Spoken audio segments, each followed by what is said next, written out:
മഅ്ദിൻ അക്കാദമിയുടെ 27ാമത് വാർഷിക ദിന സന്തോഷത്തിലാണ് നമ്മൾ ഓരോരുത്തരും. ഈ സന്തോഷത്തെ ഒന്നുകൂടി ഇരട്ടിയാക്കുന്ന ഒരു പ്രത്യേകതരം ഒരു കാഴ്ചയിലേക്കാണ് ഇന്ന് മഅ്ദിൻ അപ്ഡേറ്റ്സ് എത്തിയിട്ടുള്ളത്. കഴിഞ്ഞ 23 വർഷമായി മഅ്ദിൻ അക്കാദമിയുമായി ബന്ധപ്പെട്ട വാർത്തകളും പ്രസിദ്ധീകരണങ്ങളും പത്രക്കുറിപ്പുകളും എല്ലാം ഒരു മുത്തു സൂക്ഷിക്കുന്നത് പോലെ സൂക്ഷിച്ചു വെച്ച് ഇന്നതൊരു പ്രദർശനത്തിൻ്റെ രീതിയിൽ ഒരുക്കിയിരിക്കുകയാണ്. ഇന്ന് നമ്മളുള്ളത് Madin college of integrated studies Edupark ക്യാമ്പസിലാണുള്ളത്. ഇവിടുത്തെ തന്നെ ഫാക്കൽറ്റിയായ അസ്ലം ഹസനി തലക്കടത്തൂർ ശേഖരിച്ചു വെച്ചിട്ടുള്ള ആ ശേഖരത്തെ ഒരു പ്രദർശന രീതിയിൽ ഒരുക്കിയിരിക്കുകയാണ്. നമുക്ക് ആ പ്രദർശനത്തിൻ്റെ കൂടുതൽ വിശേഷങ്ങളിലേക്ക് കടക്കാം. മഅ്ദിനിന്റെയും ചെയർമാൻ ബദറുസ്സാദാത്ത് സെയ്ദ് ഇബ്രാഹിമുൽ ഖലീൽ അൽ ബുഖാരിയുടെയും വളർച്ചാഘട്ടങ്ങൾ ഒപ്പിയെടുത്ത അപൂർവ ശേഖരം.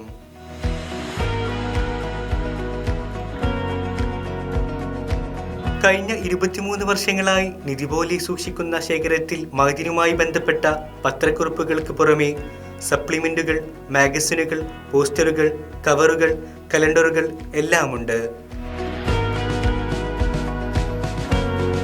Madin college of integrated studies ലെക്ചററായ അസ്ലം ഹസനി തലക്കടത്തൂരിൻ്റെ ഈ മാതൃകാ പ്രവർത്തനത്തിന് ഏറെ മധുരമുണ്ട്. മഅ്ദിനിലേക്ക് സേവനത്തിന് വരുന്നതിന് മുമ്പ് തന്നെ അസ്ലം ഹസനി ഇവ ശേഖരിച്ചു തുടങ്ങിയിട്ടുണ്ട്. ദർസിൽ പഠിക്കുന്ന കാലത്തെ സ്വലാത്തിന് വരുന്ന അദ്ദേഹം ആദ്യമായി പങ്കെടുത്ത സ്വലാത്ത് താജുൽ ഉലമ വന്ന സ്വലാത്താണ്. അക്കാലങ്ങളിലെ സ്വലാത്തിനിറങ്ങുന്ന സപ്ലിമെന്റുകൾ സൂക്ഷിക്കാൻ ആരംഭിച്ചു. ഫസ്റ്റ് 2000 അയ്യോഷനിക്ക് പഠിക്കാൻ വന്ന ആ വർഷമാണ് സ്വലാത്തിന് വന്നത്. അന്ന് ഫസ്റ്റ് സ്വലാത്തിന് അന്ന് താജുൽ ഉലമ സ്വലാത്തിനുണ്ട്. അന്ന് നല്ല മഴയായിരുന്നു സ്വലാത്തിന്.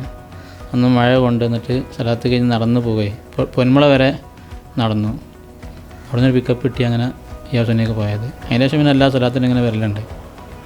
അപ്പോൾ ഓരോ വർഷം 27 സ്വലാത്തിൻ്റെ സപ്ലിമെൻ്റൊക്കെ ഇറങ്ങുമ്പോൾ അതൊക്കെ സൂക്ഷിച്ചു വെക്കും.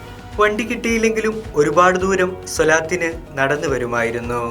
തിരിച്ചു പോകുമ്പോൾ പലപ്പോഴും മഅ്ദിനിൽ തന്നെ അന്തിയുറങ്ങുമായിരുന്നു. ഒരു നിമിത്തമായി മഅ്ദിനിൽ സേവനം ചെയ്യാൻ എത്തിയതിനു ശേഷം ആദ്യ സ്വലാത്തിലും ഉള്ളാൽ തങ്ങളായിരുന്നു നേതൃത്വം വഹിച്ചിരുന്നത്. അങ്ങനെ എടുത്തൊക്കെ ഉണ്ട്. മരിക്കുമ്പോഴൊക്കെ ശ്രദ്ധിക്കണം, മറ്റേ പൊട്ടും ഒറ്റക്കൊന്നും അങ്ങനെ കയ്യിൽ അങ്ങനെ കൊടുക്കലില്ല, അതിനെ കാണിച്ചു കൊടുക്കലാണ് എടുത്താണ്ട്. ആശൂറ സമ്മേളനത്തിന് ലഭിക്കുന്ന കവറുകൾ ഈ ശേഖരണത്തിലുണ്ട്. അതിൽ അദ്ദേഹം മായത ഓർക്കുന്ന ഒരു കവറുണ്ട്. മഅ്ദിൻ അക്കാദമിയുടെ ഉസ്താദുമാരിൽ പ്രധാനിയായിരുന്ന മർഹൂം വാരിസ് സഖാഫി നൽകിയ കവർ. അസ്ലം ഹസനി കവർ ശേഖരിക്കുന്നുണ്ടെന്നറിഞ്ഞ് ആ വർഷം തൻ്റെ കവർ അദ്ദേഹത്തിന് സൂക്ഷിക്കാൻ നൽകുകയായിരുന്നു. അതിൻ്റെ പിറ്റേ ആഴ്ചയാണ് വാരിസ് സഖാഫി ഈ ലോകത്തോട് വിട പറഞ്ഞത്. പ്രിയപ്പെട്ട ഗുരുവര്യരുടെ ഈ ശേഖരണം ഏറെ അത്ഭുതത്തോടെയാണ് വിദ്യാർത്ഥികൾ നോക്കിക്കാണുന്നത്. പഴയ കാലത്ത് മഅ്ദിനിൻ്റെയും ബദറുസ്സാദാത്ത് തങ്ങൾ ഉസ്താദിൻ്റെയും ജൈത്രയാത്രകൾ പുതുതലമുറയ്ക്ക് മനസ്സിലാക്കാൻ ഈ ശേഖരങ്ങൾക്കാകുമെന്ന് അവർ വിശ്വസിക്കുന്നു. ഞങ്ങൾക്ക് +1 നിന്ന് വന്ന സമയത്ത് അസ്ലം ഉസ്താദായിരുന്നു ഈ ഒരു ശേഖരം കാണിച്ചു തന്നത്.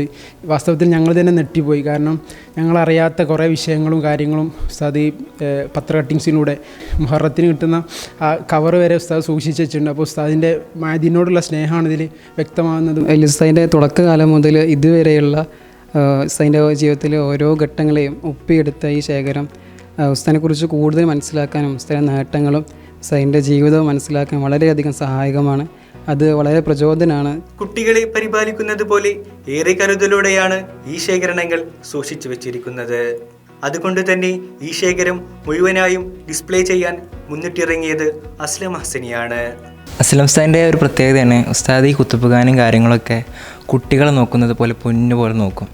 ഉസ്താദ് എന്തെങ്കിലുമൊക്കെ തെറ്റ് ശേഖരിച്ച് വെക്കുന്ന കാര്യങ്ങളുണ്ടെങ്കിൽ അത് മറ്റൊരാൾക്ക് നൽകുമ്പോൾ ഉസ്താദ് ഒരു 100 വട്ടം പറയും, ഇത്തരത്തിൽ സൂക്ഷിക്കണം, കേടുവരുത്തരുത്. അപ്പോൾ ഇതന്നെ ഇവിടെ അറേഞ്ച് ചെയ്തത് ഉസ്താദാണ്. ഉസ്താദ് മൊത്തത്തിൽ ഉസ്താദ് തന്നെ വന്നിട്ട് ഉസ്താദിൻ്റെ കൈകളെ കൊണ്ട് ചെയ്തു. അപ്പോൾ ഇവിടെ സ്പേസ് കമ്മിയായിരുന്നു. അപ്പോൾ നമ്മളവിടെ ഒട്ടിക്കാമെന്ന് പദ്ധതിയിട്ട്. അപ്പോൾ ഉസ്താദ് പറഞ്ഞ് ഒട്ടിക്കുകയാണെങ്കിൽ ഇൻ്റെ അടുത്ത് പറയണം, ഞാൻ ഒട്ടിച്ചുകൊണ്ട് വരണം. അത്തരത്തിൽ ഉസ്താദിൻ്റെ സാധനങ്ങൾ ഉസ്താദ് ചെയ്യുമ്പോൾ അത് ഉസ്താദ് തന്നെ ചെയ്യണം എന്ന് ഉസ്താദ് നിർബന്ധമാണ്. മഅ്ദിനിൻ്റെ വിജയവഴിയിലെ അപൂർവ നിമിഷങ്ങൾ പകർത്തിയ ശേഖരം ഇത് പുതുതലമുറക്ക് അനുഭവങ്ങളുടെ പുതിയ വാതായനം തുറക്കുമെന്ന് നമുക്ക് പ്രത്യാശിക്കാം. മഅ്ദിൻ എജുപാർക്ക് ക്യാമ്പസിൽ നിന്നും ടീം മഅ്ദിൻ അപ്ഡേറ്റ്സ്.